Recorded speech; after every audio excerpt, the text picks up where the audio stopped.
Sobat Konseling, kembali lagi di Rumah Konseling ID. Pada kesempatan kali ini kita akan membahas kleptomania. Nah sobat, ada yang tahu nggak ya apa itu kleptomania? Buat nambah pengetahuan kamu, yuk kita ulas seluk-beluk kleptomania bersama Rumah Konseling ID. Sobat, kleptomania merupakan gangguan mental di mana penderita memiliki ketidakmampuan untuk menahan keinginan mencuri barang. Padahal, barang yang dicuri sebenarnya tidak dibutuhkan, tidak berharga, dan tidak diperlukan. Biasanya, tindak pencurian untuk alasan selain penggunaan pribadi atau keuntungan finansial. Hasil curian juga sering tidak digunakan dan hanya ditimbun, dibuang, atau diberikan kepada orang lain. Keinginan untuk mencuri pada penderita kleptomania bisa sangat kuat dan menimbulkan rasa cemas dan ketegangan yang kian parah apabila penderita tidak menuntaskan keinginannya. Setelah melakukan aksinya, penderita kleptomania akan merasakan perasaan senang dan lega. Sebagian besar penderita kleptomania akan merasa bersalah dan sangat menyesali tindakan pencuriannya. Tetapi tetap saja, saat keinginannya untuk mencuri itu kembali muncul, penderita kleptomania tidak mampu menahan dirinya. Kleptomania termasuk gangguan mental yang sangat jarang terjadi. Diperkirakan hanya 4-24% dari kasus pencurian yang benar-benar akibat kleptomania.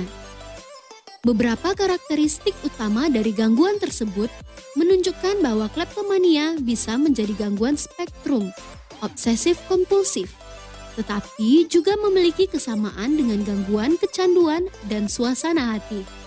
Hingga kini, penyebab kleptomania belum diketahui secara pasti, tetapi terdapat beberapa bukti penelitian yang menunjukkan kleptomania mungkin terkait dengan salah satu hormon otak, yakni pada serotonin.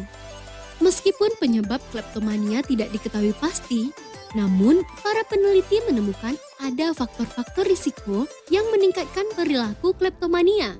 Faktor-faktor tersebut yaitu: yang pertama, kekurangan hormon serotonin yang berfungsi mengatur suasana hati serta emosi dalam otak dan dapat membuat seseorang lebih rentan melakukan perilaku yang impulsif. Yang kedua, adanya ketidakseimbangan pada sistem opoid otak yang mengatur dorongan-dorongan dalam diri seseorang. Yang ketiga, penderita gangguan mental tertentu memiliki risiko kleptomania yang lebih tinggi.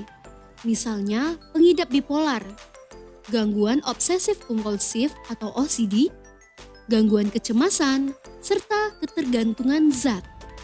Yang keempat, stres yang berlebihan. Yang kelima, mengalami cedera di kepala atau cedera otak. Yang keenam, keturunan. Yang ketujuh, trauma psikis. Sobat, inilah beberapa hal yang disarankan dilakukan oleh penderita kleptomania.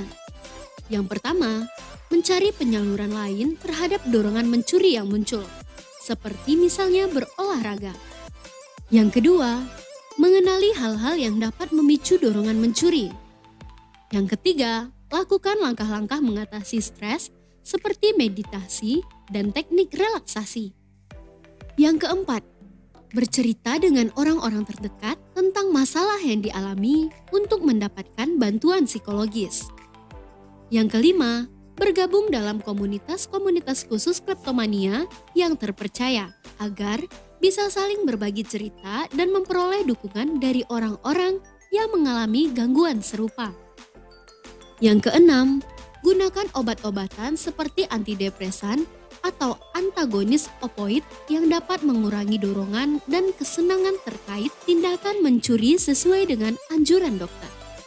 Yang ketujuh, ikuti terapi perilaku kognitif atau Cognitive Behavioral Therapy atau CBT. CBT akan membantu penderita untuk mengenali pola pikir yang membuatnya ingin mencuri dan menggantinya dengan kebiasaan maupun pikiran yang lebih positif. Yang kedelapan sekaligus yang terakhir, jangan malu atau takut untuk mencari bantuan dan berkonsultasi dengan dokter maupun psikolog. Sobat, itu beberapa hal yang perlu kamu ketahui tentang kleptomania. Jangan pernah sepelekan kesehatan mental kamu ya sobat. Semoga bermanfaat. Sampai jumpa pada video-video informatif Rumah Konseling ID berikutnya. Bagi sobat yang ingin mengetahui lebih lanjut, silakan ikuti sosial media rumahkonseling.id di Instagram rumahkonseling.id dan website rumahkonseling.id. Sayangi dirimu, sayangi jiwamu. Salam Sobat Konseling.